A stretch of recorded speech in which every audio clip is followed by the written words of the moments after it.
ഞാൻ ഇടയ്ക്കൊക്കെ പറയുമായിരുന്നു, അമ്മ ഞാൻ ആങ്കറിങ്ങിന് കൊടുത്തിട്ട് എനിക്കത് കിട്ടിയിട്ടുണ്ട്, അവരിങ്ങോട്ടും വിളിച്ചിട്ടുണ്ട് കുറേ ചാനൽസൊക്കെ. അപ്പോൾ അമ്മ പറഞ്ഞു ഇല്ല പറ്റില്ല, പഠിത്തം കഴിഞ്ഞിട്ട് മതി എന്നുള്ളതായിരുന്നു.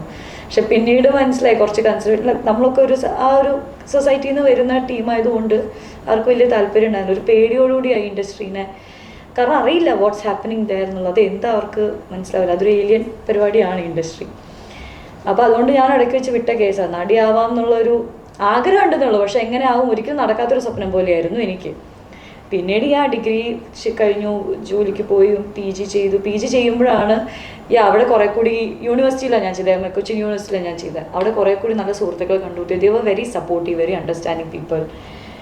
പുതിയ കാഴ്ചപ്പാടുകളായി, കുറേ പുതിയ കാര്യങ്ങൾ പഠിക്കുന്നു. അപ്പോൾ എനിക്ക് ഇതിലൊക്കെ ഇൻട്രസ്റ്റ് ഉണ്ടെന്ന് പറഞ്ഞപ്പോൾ they use to come up with ഇവിടെ ഇങ്ങനെ ഓഡിഷൻസ് ഉണ്ട് പോകുന്നൊക്കെ പറയുമായിരുന്നു. ആൻഡ് അവർ സപ്പോർട്ട് ചെയ്ത് I use to participate in, അത് പഠിക്കുമ്പോൾ തൊട്ട് ഞാൻ use to participate in drama, dance and വഗേര വഗേര അതൊക്കെ ചെയ്യുമായിരുന്നു. കാരണം ഇൻട്രസ്റ്റ് ഉണ്ട്, പിന്നെ ഫ്രണ്ട്സിൻ്റെ കൂടെയുള്ള ഫൺ, അതാണ് ആ മെമ്മറീസിന് വേണ്ടി നമ്മൾ കൂടുതൽ പാർട്ടിസിപ്പേറ്റ് ചെയ്യാം. മേ ബി അതൊക്കെ കണ്ടിട്ടായിരിക്കണം അവർക്കും ഒരു ഇത് തോന്നിയിട്ടുണ്ടാവുക. അങ്ങനെയാണ് ഈ മറഡോണ ഓഡിഷൻ ഞാൻ അറിയുന്നതും അതിന് കൊടുക്കുന്നത്. അപ്പോഴത്തേക്കും ആക്ച്വലി എന്താ പറയുക, എൻ്റെ പഠിത്തമൊക്കെ കഴിഞ്ഞ് ഞാൻ ജോലിക്ക് കയറിയിട്ടുണ്ടായിരുന്നു. ഐ വാസ് പ്ലേസ്മെൻറ്റ് ത്രൂ ഞാൻ ജോലിക്ക് കയറിയിട്ടുണ്ടായിരുന്നു. അപ്പോഴാണ് ഈ ഓഡിഷൻ അവർ വിളിക്കുന്നത്. ആ സമയത്ത് ഞാൻ അപ്ലൈ ചെയ്തിട്ടുണ്ട് കുറേ, അപ്പോഴൊന്നും കിട്ടിയിട്ടില്ല. എന്നിട്ട് അങ്ങനെ ഈ ഓഡിഷന് പോയിട്ടാണ് ടൊവിനോ തോമസിൻ്റെ നായികയാണ് എന്ന് ഞാൻ അറിയുന്നത്. അപ്പോഴൊക്കെ എനിക്ക് സത്യം പറഞ്ഞാൽ വിശ്വസിക്കാൻ നല്ല പാടായിരുന്നു. ഇങ്ങനെയൊക്കെ കിട്ടുമോ, നമ്മൾ ഒരിടയ്ക്ക് സിനിമ എന്നിട്ട് ഒരിക്കലും ആവാൻ പറ്റില്ല എന്ന് പറഞ്ഞ് ഉപേക്ഷിച്ചിട്ട് ജോലിക്ക് കയറിയ ടീമായിരുന്നു. എന്നിട്ട് തിരിച്ചിത് കിട്ടുക എന്ന് പറയുമ്പോഴത്തേക്ക് എന്തോ ഉണ്ട് എനിക്ക്, അല്ലെങ്കിൽ എവിടെയോ എന്തോ കഴിവുണ്ടാവണം, അതായിരിക്കും ഞാൻ തിരിച്ചിവിടെ എത്തിയത്, വേണ്ട വിചാരിച്ച ഫീൽഡിലോട്ട് എത്തിയത് എന്ന് വിചാരിച്ച് അങ്ങനെ കയറിയതാണ്. സോ ഇറ്റ്സ് ലൈക്ക് ഒരു ഭയങ്കര നല്ലൊരു, എൻ്റെ ഒരു പേഴ്സണൽ ഭയങ്കര ഒരു ഹാപ്പിനെസ്. അന്ന് ഫസ്റ്റ് ഷോട്ട് ഏതായിരുന്നു എടുത്തതെന്ന് ഓർമ്മയുണ്ടോ? ഫസ്റ്റ് ഷോട്ട് ഓർമ്മയില്ല. ആക്ച്വലി സിനിമ സെറ്റായിട്ടൊന്നും ഞാൻ ഫെമിലിയർ അല്ലായിരുന്നു. അപ്പോൾ അത് ഒന്ന് ഫെമിലിയർ ആവാൻ വേണ്ടിയിട്ട് വിഷ്ണുവേട്ടൻ ഡയറക്ടർ എൻ്റെ അടുത്ത് പറഞ്ഞു, ആ സെറ്റിലൊക്കെ വാ, കുറച്ച് ദിവസം ഇങ്ങനെ വന്ന് കാണാം എന്താ നടക്കുന്നതെന്നൊക്കെ ഒന്ന് അറിയുക എന്നൊക്കെ പറഞ്ഞ് ഞാൻ ആദ്യത്തെ ഒരാഴ്ച അവിടെ ഇങ്ങനെ നടക്കുകയായിരുന്നു. അപ്പോൾ അത് എനിക്കൊന്ന് ലിഫ്റ്റിൽ നിന്ന് ഇറങ്ങി വരുന്ന സീനാന്ന് തോന്നുന്നു. ഞാൻ ടൂവിയും കൂടി ലിഫ്റ്റിൽ നിന്ന് ഇറങ്ങി വന്ന ഷോട്ടാണ് ഫസ്റ്റ് എടുക്കുന്നതെന്ന്. അത് വൺ ടേക്ക് എടുത്തപ്പോൾ ഓക്കെ കഴിഞ്ഞു എന്നൊക്കെ പറഞ്ഞ് വിട്ടിട്ടുണ്ട്. സോ നല്ലതായിരുന്നു. പക്ഷെ എന്നാലും ഓരോ ഷോട്ട് എടുക്കുമ്പോഴും ഭയങ്കര പേടിയായിരുന്നു. നമുക്കറിയില്ലല്ലോ എന്താ ക്യാമറയ്ക്ക് മുന്നിൽ നമ്മൾ എങ്ങനെ ബിഹേവ് ചെയ്യും, നമുക്കൊന്നും അറിയില്ല, എന്താ ചെയ്യുന്നതെന്ന് പോലും നമുക്ക് അറിയില്ല. സോ കുറേയൊക്കെ റിഹേഴ്സൽ ചെയ്യും, ഞാൻ ചെയ്യുന്നത് ശരിയാണോ, ഓരോ ഷോട്ടിലും ഇങ്ങനെ ഈവൻ ടേക്ക് എടുത്തോണ്ടിരിക്കുമ്പോൾ ഇപ്പോഴും ഞാൻ ഡയലോഗ് പറയാം, എൻ്റെ ഡയലോഗ് ഒരു സെൻറ്റൻസ് കഴിയുമ്പോൾ വിഷ്ണുവേട്ടാ ഞാൻ പറഞ്ഞ കറക്റ്റാണോ എന്ന് ഞാൻ ക്യാമറ നോക്കി പറയായിരുന്നു. അങ്ങനെ വരെ കാണിച്ചിട്ടുണ്ട് ഞാൻ. ഇപ്പോൾ ഈ അന്വേഷിപ്പിൻ കണ്ടെത്തു എന്ന സിനിമയിലും അദ്ദേഹത്തിൻ്റെ ഒരു സിനിമയിൽ കൂടി വർക്ക് ചെയ്യാൻ പറ്റി. അപ്പോൾ ഈ ആദ്യത്തെ സിനിമയിൽ നിന്ന് 2018 നിന്ന് ഈ 2024 എത്തുമ്പോഴത്തേക്കും ടൊവിനോ തോമസ് എന്ന് പറഞ്ഞ നടനിൽ വന്നിട്ടുള്ള ഒരു മാറ്റം എന്തെങ്കിലും തോന്നിയിട്ടുണ്ടോ? ഞാൻ അങ്ങനെയൊന്നും ജഡ്ജ് ചെയ്തിട്ടില്ല പേഴ്സണലി. പുള്ളിയായിട്ട് ഞാൻ പുള്ളിയായിട്ട് എന്താ പറയുക, അഭിനയിക്കുമ്പോൾ പുള്ളി എങ്ങനെയായിരുന്നു അങ്ങനെ തന്നെയായിരുന്നു ഈ അന്വേഷിപ്പിൻ്റെ ഷൂട്ടിലും പുള്ളി പെരുമാറിയിരുന്നത്. പെരുമാറ്റത്തിലൊന്നും എനിക്ക് അങ്ങനെ വലിയ വ്യത്യാസം തോന്നിയിട്ടില്ല.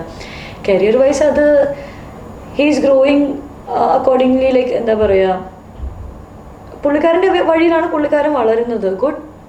പിന്നെ നമുക്ക് എല്ലാവർക്കും അറിയാമല്ലോ ടോവിനോട് വളർച്ച അന്നോട്ട് ഇന്ന് വരെ എങ്ങനെയാണെന്നുള്ളത്, ഞാൻ സ്പെഷ്യലി മെൻഷൻ ചെയ്യേണ്ട ആവശ്യമില്ല. ഇപ്പോൾ ഈ ആളങ്കം എന്ന് പറഞ്ഞ സിനിമയിലെയും കഥാപാത്രം ഒരുപാട് ചർച്ച ചെയ്യപ്പെടുമെന്ന് പ്രതീക്ഷിച്ചിരുന്നോ? ആ മൂവി എനിക്ക് കുറച്ച് സ്പെഷ്യലായിരുന്നു. കാരണം എൻ്റെ ക്യാരക്ടർ കുറച്ച് എന്താ പറയുക, ഞാൻ ഇതുവരെ ചെയ്യാത്ത ഒരു കൈൻഡ് ഓഫ് പെർഫോമൻസ് ആയിരുന്നു അത്.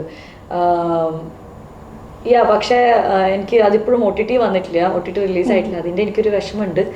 പക്ഷേ that is one of my special. ഇത് ചർച്ച ചെയ്യപ്പെട്ടിരുന്നു ആക്ച്വലി, എൻ്റെ ഇത് എനിക്കറിയില്ല, ചർച്ച ചെയ്തിട്ടുണ്ടായിരുന്നു. അല്ല, ഞാൻ ചോദിച്ചത് കൂടുതൽ ആളുകളിലേക്ക് ഇത് എത്തിയില്ല എന്നൊരു വിഷമം ഉണ്ടോ? എനിക്ക് ആ വിഷമം നല്ലോണം ഉണ്ട്, അധികം ആൾക്കാരിലേക്ക് എത്തിയിട്ടില്ല. ഞാൻ ലുക്മാൻ ജാഫ്രിക്ക ഒക്കെ കൂടി ചെയ്തൊരു സർവൈവൽ ത്രില്ലർ മൂവിയായിരുന്നു അത്. അത്യാവശ്യം നന്നായിട്ട് പെർഫോം ചെയ്തിട്ടുണ്ടായിരുന്നു, പക്ഷെ എത്തിയിട്ടില്ലായിരുന്നു അത്. ഒരുപക്ഷെ OTT എത്തുന്ന സമയത്ത് അത് ചർച്ച ചെയ്യപ്പെടുമായിരിക്കും. ഇപ്പോൾ അതുപോലെ തന്നെ ഈ ജാൻസി എന്ന് പറയുന്ന തെലുങ്ക് സീരീസും അതിനിടയ്ക്ക് കമ്മിറ്റ് ചെയ്തതാണല്ലോ. അപ്പോൾ ഈ ഭാഷയുടെ പ്രശ്നം അതിലുണ്ടായിരുന്നു, ആ ഒരു എക്സ്പീരിയൻസ് എങ്ങനെയായിരുന്നു? തെലുഗു വെബ് സീരീസ് ഡിസ്നി ഹോട്ട്സ്റ്റാറിൻ്റെ ആയിരുന്നു അത്. എനിക്ക് തോന്നുന്നു ഡിസ്നി ഹോട്ട്സ്റ്റാർ ഒറിജിനൽസ് ആണെന്ന് തോന്നുന്നു. അപ്പം അതിൻ്റെ ഓഡിഷൻ ത്രൂ തന്നെയാണ് ഞാൻ സെലക്ട് ആയത്. അവർ പിന്നെ അത് മാത്രമല്ല, അവരെൻ്റെ മറഡോണയുടെ പെർഫോമൻസ് കണ്ടിട്ടുണ്ടായിരുന്നു. പിന്നെ അങ്ങനെ ഞാൻ ചെല്ലുന്നത്. എനിക്ക് ഓൾറെഡി തെലുഗു ഒരിത്തിരി പേടി ഉണ്ടായിരുന്നു. പിന്നെ ഞാൻ ആ ഡയറക്ടർ തിരുവാണ് എന്നെ വിളിച്ചത് ലാസ്റ്റ് ആയപ്പോഴത്തേക്കും. ആൻഡ് അതിൻ്റെ പ്രൊഡക്ഷൻ സൈഡിൽ നിന്നാണ് കോൾ വന്നത്. They were very friendly and very professional. So അതെന്നെ ഭയങ്കര കംഫർട്ടബിൾ ആക്കിയിട്ടുണ്ടായിരുന്നു. ആൻഡ് അവർക്ക് എനിക്ക് എന്നോടുള്ള വിശ്വാസത്തെക്കാൾ കൂടുതൽ അവർക്ക് എന്മേലായിരുന്നു വിശ്വാസം ഉണ്ടായിരുന്നത്. അത് ഭയങ്കര സപ്പോർട്ടീവായി. പിന്നെ അവരെനിക്ക് എല്ലാത്തിനും ടൈം തരുമായിരുന്നു. അതിനകത്ത് ഞാൻ ചെയ്യുന്നത് ആസിഡ് അറ്റാക്ക് സർവൈവറിൻ്റെ ഒരു ക്യാരക്ടറാണ് ഞാൻ ചെയ്തത്, കൃതി എന്ന് പറഞ്ഞിട്ട്. അപ്പം ഒരുപാട് ടൈം എനിക്ക് ആ ഒരു ഇതിന് വേണ്ടിയിട്ട്, എൻ്റെ ലുക്കിന് വേണ്ടിയിട്ട് തന്നെ സ്പെൻഡ് ചെയ്യേണ്ടി വന്നു. കാരണം സിലിക്കണിൻ്റെ പ്രോസ്തറ്റിക്സ് ഒക്കെ വെച്ച് അത് ഡെയിലി നമുക്ക് 4 hours ആണ് ഇത് ചെയ്യാനായിട്ട് എടുത്തിരുന്നത്. സോ മോർണിംഗ് എനിക്ക് ഒരു 3 o'clock I have to get up and I have to sit for that prosthetic makeup, for that outlook. And അതിനുശേഷം in between I have to learn by heart that Telugu words, dialogues and all. അതിന് ചൂടൊക്കെ ഉണ്ടോ അതിങ്ങനെ മുഖത്ത്? അയ്യോ, അത് ആസിഡാണ്, നമുക്ക് പൊള്ളും. ആൻഡ് സ്മെല്ല്, ഭയങ്കര സ്മെല്ലാണ്, ഭയങ്കര ഉണ്ടായിരുന്നു. പക്ഷെ അവരൊക്കെ ഭയങ്കര കാര്യമായിട്ടാണ് നമ്മളെ നല്ല. ആ ഒരു ക്യാരക്ടറിന് വേണ്ടി എന്തെങ്കിലും റെഫറൻസ് ഒക്കെ എടുത്തിട്ടുണ്ടായിരുന്നോ? എനിക്ക് അതിനുള്ള സമയം ഉണ്ടായിരുന്നില്ല. അവർ എന്നെ സെലക്ട് ചെയ്തു, ഉടനെ തന്നെ ഷൂട്ട് തുടങ്ങി. എല്ലാ ഷൂട്ടും അങ്ങനെയാണ്, ലാസ്റ്റ് മിനിറ്റ് സെലക്ട് ചെയ്യാൻ പെട്ടെന്ന് ഷൂട്ട് തുടങ്ങുക. എനിക്ക് അങ്ങനെ തന്നെയായിരുന്നു. റെഫറൻസ് ഒന്നും എടുക്കാനായിട്ടൊന്നും ഉണ്ടായിരുന്നു. ഞാൻ എൻ്റെ രീതിയിൽ തന്നെ അങ്ങോട്ട് അവർ നറേറ്റ് ചെയ്ത ക്യാരക്ടർ മനസ്സിലാക്കിയിട്ട് ഞാൻ എൻ്റെ രീതിയിൽ തന്നെയാണ് അത് പ്ലേ ചെയ്തത്. ഇപ്പം ഇതുവരെ വന്നിട്ടുള്ള ഒരു ഫീഡ്ബാക്കിൽ ഏറ്റവും കൂടുതൽ നമ്മളെ കൂടുതൽ മോട്ടിവേറ്റ് ചെയ്യുന്ന ഒരു ഫീഡ്ബാക്ക് വന്നിട്ടുള്ളത് ആരുടെ ഭാഗത്തു നിന്നാണ്? പേഴ്സണലി ഞാൻ പേഴ്സണലി എങ്ങനെയാണെന്ന് വെച്ചാൽ എനിക്ക് ഇച്ചിരി സെൽഫ് വർത്ത് ഒക്കെ ഇത്തിരി കുറവാണ്. സോ നമ്മൾ പൊതുവെ ആര് നമ്മളുടെ അടുത്ത് നല്ല അഭിപ്രായം പറഞ്ഞാലും നമുക്കത് റിസീവ് ചെയ്യാൻ ഇത്തിരി പാടായി, സംശയം ബാക്കി നിൽക്കില്ലേ, നമുക്ക് അങ്ങനെ തോന്നാറില്ലേ? നമ്മളൊക്കെ സാധാരണ ആൾക്കാർക്ക് അങ്ങനെ തന്നെയല്ലേ. ഇപ്പോൾ തന്നെക്കാണ് നല്ല ഭംഗിയാണെന്ന് പറയുമ്പോഴത്തേക്ക് ഈശ്വര എന്തോ നമുക്കത് അക്നോളജ് ചെയ്യാൻ ഇത്തിരി ബുദ്ധിമുട്ടുള്ള അങ്ങനത്തെ ഒരാൾ തന്നെയാണ് ഞാൻ. കോൺഫിഡൻസ് ഇഷ്യൂ ഒക്കെ എനിക്കും ഉള്ള ഒരാളാണ്. അപ്പം പെർഫോമൻസ് നല്ലത് കാണുമ്പോൾ നല്ല അഭിപ്രായം പറയുമ്പോഴത്തേക്കും എനിക്ക് അങ്ങനെ ഉണ്ടോ, അങ്ങനെയാണോ എന്നൊക്കെ തോന്നുന്ന ഒരാളാണ്. പക്ഷെ എന്നാൽ പോലും നല്ലത് പറയുമ്പോൾ ഞാൻ നല്ലത് എടുക്കും. പിന്നെ അത് I take it and next work ചെയ്യും, അങ്ങനത്തെ രീതിയിൽ. അപ്പോൾ ഏറ്റവും കൂടുതൽ ക്രിട്ടിസൈസ് ചെയ്യുന്നവരെ ഇപ്പോൾ വീട്ടിലാണെങ്കിലും അല്ലെങ്കിൽ ഫ്രണ്ട്സിന്റെ കൂട്ടത്തിലൊക്കെ ഏറ്റവും കൂടുതൽ? ഫ്രണ്ട്സ് എല്ലാവരും നല്ലോണം ക്രിട്ടിസൈസ് ചെയ്യും. ഇൻഡസ്ട്രി ഫ്രണ്ട്സും അതെ, അല്ലാത്തുള്ളവരും അതെ, നല്ലോണം ക്രിട്ടിസൈസ് ചെയ്യും. കാരണം അങ്ങനത്തെ ഒരു സ്പേസ് അതുണ്ട്. ആ ക്രിറ്റിസിസം ആണ് ആക്ച്വലി നമുക്ക് കൂടുതലും ഗ്രോത്തിനുള്ള ഒരു സാധനം തരുന്നത്. അവർ അയ്യോ ഇവിടെ വർക്ക് ചെയ്യണം, ഇവിടെ വർക്ക് ചെയ്യണം. എൻ്റെ ഒരു സുഹൃത്തുണ്ട്, ഞാൻ എൻ്റെ ഏത് പടം റിലീസായാലും എൻ്റെ കുറച്ച് പേഴ്സണൽ ഫ്രണ്ട്സ് ഉണ്ട്, അവരെടുത്തുകൊണ്ട് ഞാൻ മൂവി റിലീസിന് എപ്പോഴും എൻ്റെ എല്ലാ പടത്തിനും അവരുണ്ട്, ജെനുവിൻ ആയിട്ടുള്ള ഫീഡ്ബാക്ക് തരുന്ന ഒരാൾക്കാരുണ്ട്. അപ്പോൾ ഇൻഡസ്ട്രിയിലുള്ള ഒരാൾ തന്നെ എൻ്റെ അടുത്ത് ഒരു പടത്തിൻ്റെ റിലീസ് ഞാൻ അവനെ കൊണ്ടുപോയി.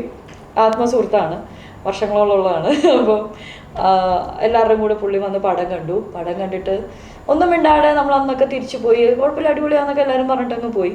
അടുത്ത ദിവസമായപ്പോഴത്തേക്കും പുള്ളി എൻ്റെ അടുത്ത് വന്നിട്ട് ശരണ്യ മച്ചാനെ എനിക്ക് കഴിവില്ലടാ എന്നെ മുഖത്ത് നോക്കിയിട്ട് ആള് പറഞ്ഞു. അപ്പോഴത്തേക്കും ഇതിങ്ങനെ ആയിരുന്നോ നീ ചെയ്യേണ്ടത്, ഇതിങ്ങനെയാണോ എന്നൊക്കെ എനിക്ക് കുറച്ച് കാഴ്ചപ്പാടുകൾ തന്നു. അത് ഏത് സിനിമ കാണിക്കാനെ കൊണ്ടുപോയത് അത് പറയാൻ പറ്റില്ല.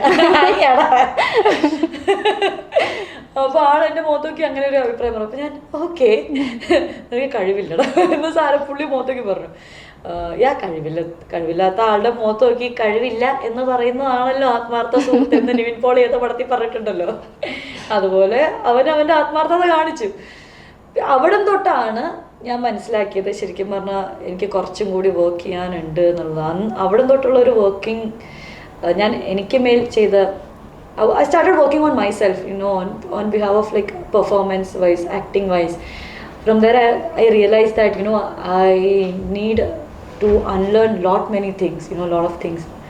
So നമ്മൾ പഠിച്ചു വെച്ച കുറേ സാധനം, നമ്മുടെ കാഴ്ചപ്പാടുകൾ കുറേയൊക്കെ ഒന്ന് കട്ട് ആൻഡ് ട്രിം ഒക്കെ ചെയ്ത് ഡെവലപ്പ് ചെയ്യാനുണ്ട്, കുറേ കൂടി വർക്ക് ചെയ്യാനുണ്ട്. അങ്ങനെ അതിനുശേഷമാണ് ഇപ്പോൾ സ്ലോലി ഞാനിപ്പോൾ പിക്ക് ചെയ്ത് വരുന്നത്.